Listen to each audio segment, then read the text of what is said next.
ಮಧ್ಯಪ್ರಾಚ್ಯದಲ್ಲಿ ಯುದ್ಧ ಸಂಘರ್ಷ ತೀವ್ರಗೊಂಡಿದೆ. ಇರಾನ್ನಲ್ಲಿ ಅಮೆರಿಕ ಇಸ್ರೇಲ್ ಮಿಸೈಲ್ಗಳ ಸುರಿಮಳೆ ಆಗ್ತಾ ಇದೆ. ಯುದ್ಧದಲ್ಲಿ ನಾಗರಿಕ ವಿಮಾನದ ಮೇಲೆ ದಾಳಿ ನಡೆಸಿದೆ ಅಂತ ಇರಾನ್ ಆರೋಪ ಮಾಡಿದೆ. ಇತ್ತ ದುಬೈನ ಪ್ರವಾಸಿ ಕೇಂದ್ರದ ಬಳಿಯಲ್ಲಿ ಭಾರೀ ಪ್ರಮಾಣದ ದಾಳಿಯಾಗಿದೆ. ಇರಾನ್ ಮಿಸೈಲ್ ದಾಳಿ ನಡೆಸಿದೆ.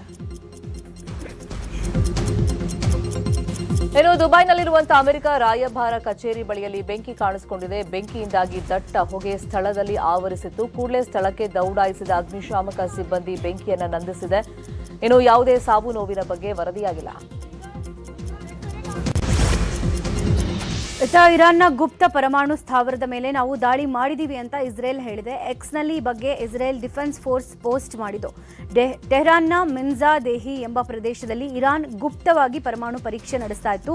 ಆ ಕೇಂದ್ರದ ಮೇಲೆ ನಾವು ದಾಳಿ ಮಾಡಿದೀವಿ. ಪರಮಾಣು ಪರೀಕ್ಷೆ ನಡೆಸ್ತಾ ಇದ್ದ ವಿಜ್ಞಾನಿಗಳು ದಾಳಿಯಲ್ಲಿ ಹತರಾಗಿದ್ದಾರೆ ಅಂತ ಇಸ್ರೇಲ್ ಹೇಳಿದೆ.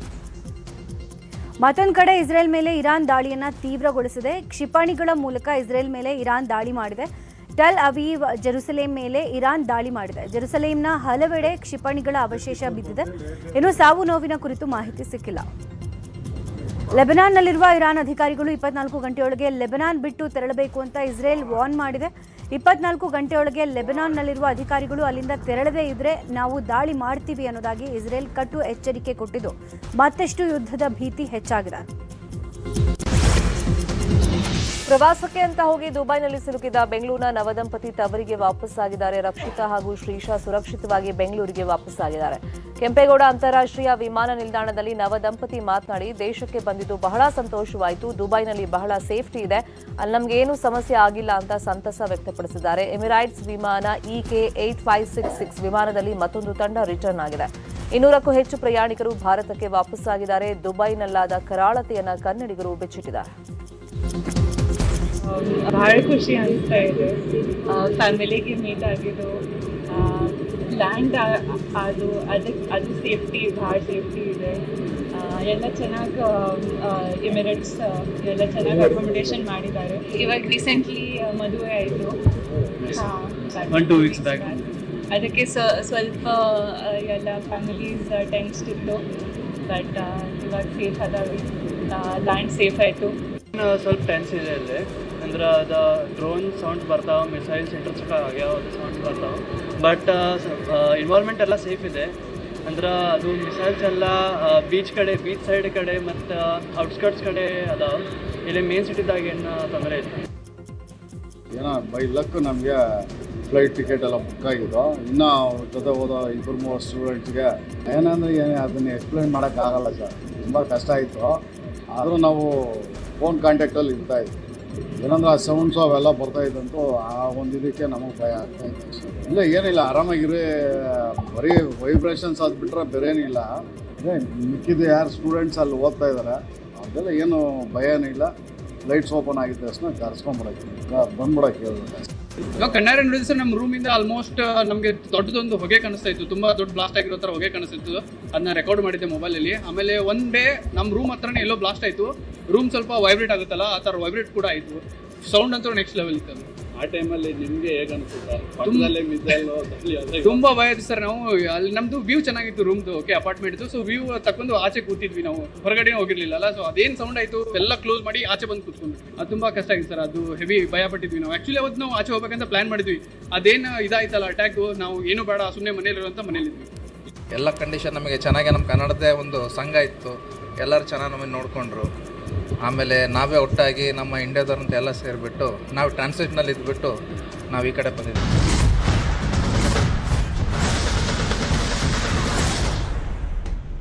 ನಮಸ್ಕಾರ, ವೆರಿ ಗುಡ್ ಮಾರ್ನಿಂಗ್. ಇದು ಕರ್ನಾಟಕ ಸುದ್ದಿ. ನಾನ್ ಶರ್ಮಿತಾ ಶೆಟ್ಟಿ. ಕರ್ನಾಟಕ ಸುದ್ದಿಯಲ್ಲಿ ಪ್ರಮುಖ ಸುದ್ದಿ ನೋಡೋಕ್ಕೂ ಮುಂಚೆ ಈ ಕ್ಷಣದ ಹೆಡ್ಲೈನ್ಸ್. ಇರಾನ್ ಇಸ್ರೇಲ್ ಯುದ್ಧ ಮತ್ತಷ್ಟು ರೌದ್ರ. ಅಮೆರಿಕ ಏಟಿಗೆ ಎದುರೇಟು ಕೊಡ್ತಾ ಇದೆ ಇರಾನ್. ಮಧ್ಯಪ್ರಾಚ್ಯ ಈಗ ಬೂದಿ ಮುಚ್ಚಿದ ಕೆಂಡ.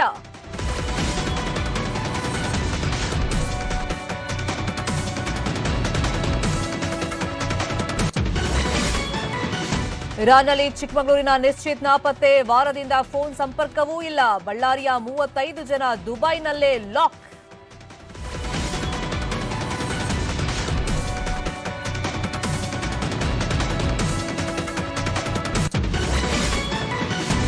ವಿದೇಶ ಪ್ರವಾಸ ಮುಗಿಸಿ ಶಾಸಕರು ಬೆಂಗಳೂರಿಗೆ ವಾಪಸ್. ಅಧ್ಯಯನಕ್ಕೆ ಹೋಗಿದ್ವಿ ಅಂದ ಶಾಸಕ ದೇವೇಂದ್ರಪ್ಪ. ಇಲ್ಲಪ್ಪ, ಅದೆಲ್ಲ ಸುಳ್ಳು ಎಂದ ಎಂಎಲ್ಎ ನಾಗರಾಜ್.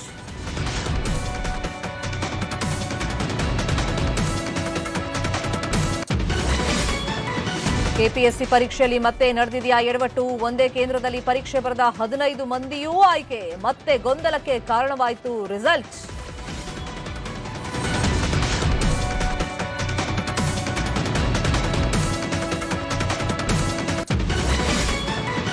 ನಿಧಿ ಆಸೆಗೆ 900 ವರ್ಷದ ದೇವಸ್ಥಾನದ ಬಳಿ ಶೋಧ. ಲೇಔಟ್ ಪಕ್ಕದ ಜಾಗದಲ್ಲಿ ಗುಂಡಿ ಅಗೆದು ಹುಡುಕಾಟ. ಬೆಂಗಳೂರಿನ ಎಚ್ಎಸ್ಆರ್ ಲೇಔಟ್ನಲ್ಲಿ ಘಟನೆ.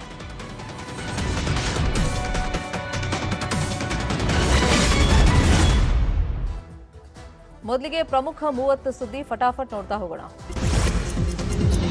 ಮಧ್ಯಪ್ರಾಚ್ಯದಲ್ಲಿ ಯುದ್ಧ ಸಂಘರ್ಷ ತೀವ್ರಗೊಂಡಿದೆ. ಇರಾನ್ನಲ್ಲಿ ಅಮೆರಿಕ ಇಸ್ರೇಲ್ ಮಿಸೈಲ್ಗಳ ಸುರಿಮಳೆ ಆಗ್ತಾ ಇದೆ. ಯುದ್ಧದಲ್ಲಿ ನಾಗರಿಕ ವಿಮಾನದ ಮೇಲೆ ದಾಳಿ ನಡೆಸಿದೆ ಅಂತ ಇರಾನ್ ಆರೋಪ ಮಾಡಿದೆ. ಇತ್ತ ದುಬೈನ ಪ್ರವಾಸಿ ಕೇಂದ್ರದ ಬಳಿಯಲ್ಲಿ ಭಾರೀ ಪ್ರಮಾಣದ ದಾಳಿಯಾಗಿದೆ. ಇರಾನ್ ಮಿಸೈಲ್ ದಾಳಿಯನ್ನು ನಡೆಸಿದೆ. ಇತ್ತ ಇರಾನ್ನ ಗುಪ್ತ ಪರಮಾಣು ಸ್ಥಾವರದ ಮೇಲೆ ನಾವು ದಾಳಿ ಮಾಡಿದ್ದೀವಿ ಅಂತ ಇಸ್ರೇಲ್ ಹೇಳಿದೆ. ಎಕ್ಸ್ನಲ್ಲಿ ಈ ಬಗ್ಗೆ ಇಸ್ರೇಲ್ ಡಿಫೆನ್ಸ್ ಫೋರ್ಸ್ ಪೋಸ್ಟ್ ಅನ್ನು ಮಾಡಿದ್ದು, ಟೆಹರಾನ್ನ ಮಿನ್ಜಾದೇಹಿ ಪ್ರದೇಶದಲ್ಲಿರುವಂತಹ ಸ್ಥಾವರದ ಮೇಲೆ ದಾಳಿ ಮಾಡಿದ್ದೀವಿ ಅಂತ ಇಸ್ರೇಲ್ ಹೇಳಿಕೊಂಡಿದೆ. ಇನ್ನು ಕುವೈತ್ನಲ್ಲಿರುವಂತಹ ಭಾರತೀಯರು ಆದಷ್ಟು ಮನೆಯಲ್ಲೇ ಇರಿ. ತೀರಾ ಅಗತ್ಯ ಇದ್ರೆ ಮಾತ್ರ ಮನೆಯಿಂದ ಹೊರಬನ್ನಿ. ಕುವೈತ್ನಲ್ಲಿ ಪರಿಸ್ಥಿತಿ ಬಹಳಷ್ಟು ಕಠಿಣವಾಗಿದೆ. ದಯವಿಟ್ಟು ಸರ್ಕಾರದ ಸೂಚನೆಗಳನ್ನು ಪಾಲಿಸಿ ಅಂತ ಭಾರತೀಯ ರಾಯಭಾರ ಕಚೇರಿ ಮನವಿಯನ್ನ ಮಾಡಿದೆ. ಇನ್ನು ಇರಾನ್ ದಾಳಿಯಲ್ಲಿ ಹತರಾದ 4 ಅಧಿಕಾರಿಗಳ ಹೆಸರನ್ನ ಅಮೆರಿಕ ರಿಲೀಸ್ ಮಾಡಿದೆ. 4 ಫೋಟೋಗಳನ್ನು ಅಮೆರಿಕ ರಿಲೀಸ್ ಮಾಡಿದ್ದು, ಕುವೈತ್ನ ಫೋರ್ಟ್ ಶುಐಬಾ ಪ್ರದೇಶದಲ್ಲಿ ನಡೆದಂತ ದಾಳಿಯಲ್ಲಿ ಅಧಿಕಾರಿಗಳು ಹುತಾತ್ಮರಾಗಿದ್ದಾರೆ ಅಂತ ಪೆಂಟಗನ್ ಹೇಳಿದೆ. ಇರಾನ್ನ ಸರ್ವೋಚ್ಚ ನಾಯಕನಾಗಿ ಅಯತುಲ್ಲಾ ಅಲಿ ಮೊಜಾತಾಬಾರನ್ನ ಆಯ್ಕೆ ಮಾಡಲಾಗಿದೆ. ಅಲಿ ಖಮೇನಿಯ ಪುತ್ರನಾದ ಮೊಜಾತಾಬಾರನ್ನ ಆಯ್ಕೆಯನ್ನಾಗಿ ಮಾಡಲಾಗಿದೆ. ಇರಾನ್ ನಾಯಕ ಖಮೇನಿ ಹತ್ಯೆ ಹಿನ್ನೆಲೆಯಲ್ಲಿ ಚಿತ್ರದುರ್ಗದಲ್ಲಿ ಖಮೇನಿ ಭಾವಚಿತ್ರ ಇರುವಂತಹ ಫ್ಲೆಕ್ಸ್ ಅನ್ನು ಅಳವಡಿಸಲಾಗಿದೆ. ಅದರಲ್ಲಿ ಸಿಂಹದ ಫೋಟೋ ಹಾಗೂ ಖಮೇನಿ ಭಾವಚಿತ್ರವಿದ್ದು, ನಾವು ಶರಣಾಗಲ್ಲ, ಗೆಲ್ತೀವಿ ಅಥವಾ ಸಾಯ್ತೀವಿ ಅಂತ ಸ್ಲೋಗನ್ ಬರೆಯಲಾಗಿದೆ. ಇರಾನ್, ಅಮೆರಿಕ, ಇಸ್ರೇಲ್ ನಡುವಿನ ಯುದ್ಧ ಮುಂದುವರೆದಿದೆ. ಬಳ್ಳಾರಿಯ 35 ಜನ ಸೇರಿದಂತೆ 50 ಕನ್ನಡಿಗರು ದುಬೈನಲ್ಲಿ ಸಿಲುಕಿಕೊಂಡಿದ್ದು, ಭಾರತಕ್ಕೆ ವಾಪಸ್ ಆಗೋಕಾಗದೆ ಪರದಾಟವನ್ನ ಪಡ್ತಾ ಇದ್ದಾರೆ. ಬಹುತೇಕ 70 ವರ್ಷದ ಮೇಲ್ಪಟ್ಟವರೇ ಇರೋದ್ರಿಂದ ಆತಂಕಗೊಂಡಿದ್ದು, ನಮ್ಮನ್ನ ಕೂಡಲೇ ಭಾರತಕ್ಕೆ ಕರೆಸಿಕೊಳ್ಳಿ ಅಂತ ಹೇಳಿ ಮನವಿಯನ್ನ ಮಾಡಿದ್ದಾರೆ. ಫೋನ್ ಟ್ಯಾಪಿಂಗ್ ಎಂದಿದ್ದ ಕೇಂದ್ರ ಸಚಿವ ಎಚ್ಡಿ ಕುಮಾರಸ್ವಾಮಿಗೆ ಸಿಎಂ ಸಿದ್ದರಾಮಯ್ಯ ಕೌಂಟರ್ ಅನ್ನು ಕೊಟ್ಟಿದ್ದಾರೆ. ಎಕ್ಸ್ನಲ್ಲಿ ಸರಣಿ ಪೋಸ್ಟ್ ಮೂಲಕ ಎಚ್ಡಿಕೆಗೆ ಸಿಎಂ ಸಿದ್ದರಾಮಯ್ಯ ತಿರುಗೇಟನ್ನು ಕೊಟ್ಟಿದ್ದಾರೆ. ನಿರ್ಮಲಾನಂದನಾಥ ಶ್ರೀಗಳ ಫೋನ್ ಕದ್ದಾಲಿಸಿದ ಕುಖ್ಯಾತಿ ಎಚ್ಡಿಕೆ ಅವರದ್ದು. ಒಬ್ಬರಲ್ಲ 7 ಸ್ವಾಮೀಜಿಗಳ ಫೋನ್ ಕದ್ದಾಲಿಸಲಾಗಿತ್ತು ಅಂತ ಸಿಬಿಐ ಹೇಳಿತ್ತು ಅಂತ ಎಕ್ಸ್ನಲ್ಲಿ ಪೋಸ್ಟ್ ಹಾಕಿದ್ದಾರೆ.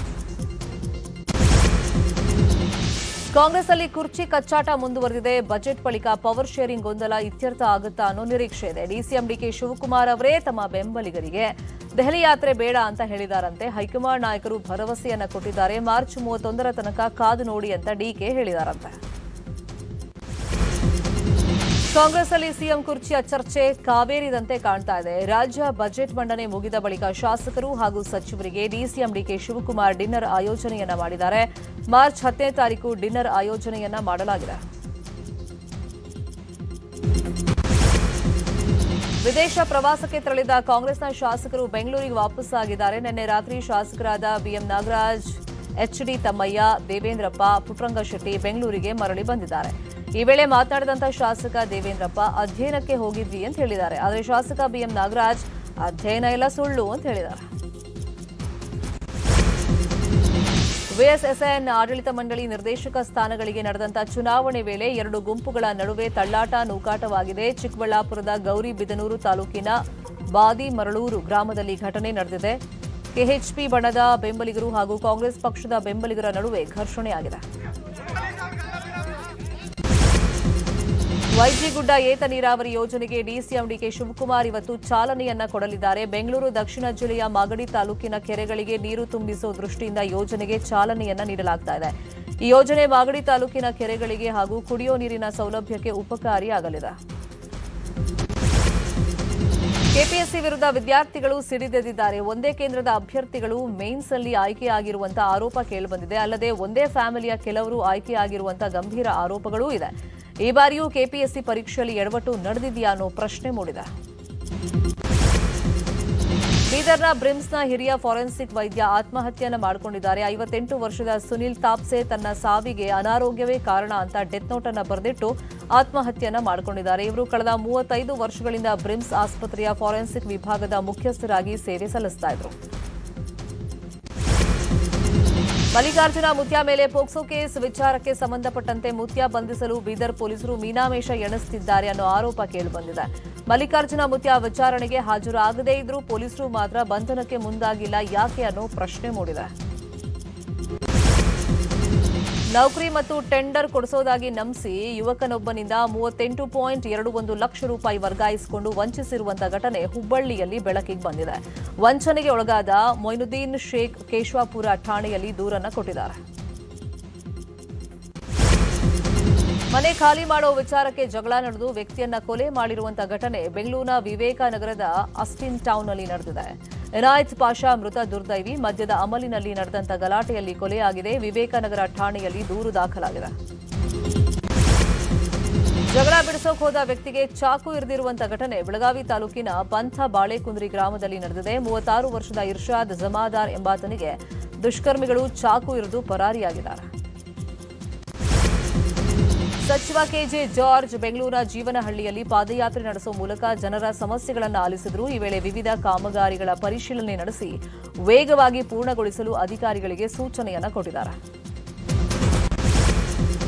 ಬೆಳಗಾವಿಯ ಚಿಕ್ಕೋಡಿ ತಾಲೂಕಿನ ವಾಳಕಿ ಗ್ರಾಮದಲ್ಲಿ ಆಹಾರ ಇಲಾಖೆ ಅಧಿಕಾರಿಗಳು ದಾಳಿಯನ್ನು ನಡೆಸಿದರು. ಅಕ್ರಮವಾಗಿ ಕಳ್ಳಸಂತೆಯಲ್ಲಿ ಮಾರಾಟ ಮಾಡೋಕೆ ಸಂಗ್ರಹಿಸಿಟ್ಟಿದ್ದ ಪಡಿತರ ಅಕ್ಕಿಯನ್ನ ವಶಕ್ಕೆ ಪಡೆದಿದ್ದಾರೆ. ಗ್ರಾಮದ ದುಂಡಪ್ಪ ಸಿದ್ದನ್ನವರ ಅನ್ನೋರನ್ನ ವಶಕ್ಕೆ ಪಡೆಯಲಾಗಿದೆ. ಚಿಕ್ಕಬಳ್ಳಾಪುರದಲ್ಲಿ ಜಂಟಿ ಕಾರ್ಯಾಚರಣೆಗೆ ಹೋಗಿದ್ದ ಪಿಎಸ್ಐ ಹಾಗೂ ಎಎಸ್ಐ ಲೋಕ ಬಲೆಗೆ ಬಿದ್ದಿದ್ದಾರೆ. ಬಿ ರಿಪೋರ್ಟ್ ಹಾಕೋದಕ್ಕೆ ಚಿಕ್ಕಬಳ್ಳಾಪುರ ಗ್ರಾಮಾಂತರ ಠಾಣೆ ಪಿಎಸ್ಐ ಶರಣಪ್ಪ ಹಾಗೂ ಎಎಸ್ಐ ವೆಂಕಟೇಶಪ್ಪ 1 ಲಕ್ಷ ಹಣಕ್ಕೆ ಬೇಡಿಕೆಯನ್ನು ಇಟ್ಟಿದ್ದರಂತೆ. 70,000 ಲಂಚ ಪಡೆಯುವಾಗ ರೆಡ್ ಹ್ಯಾಂಡ್ ಆಗಿ ಸಿಕ್ಬಿದ್ದಿದ್ದಾರೆ.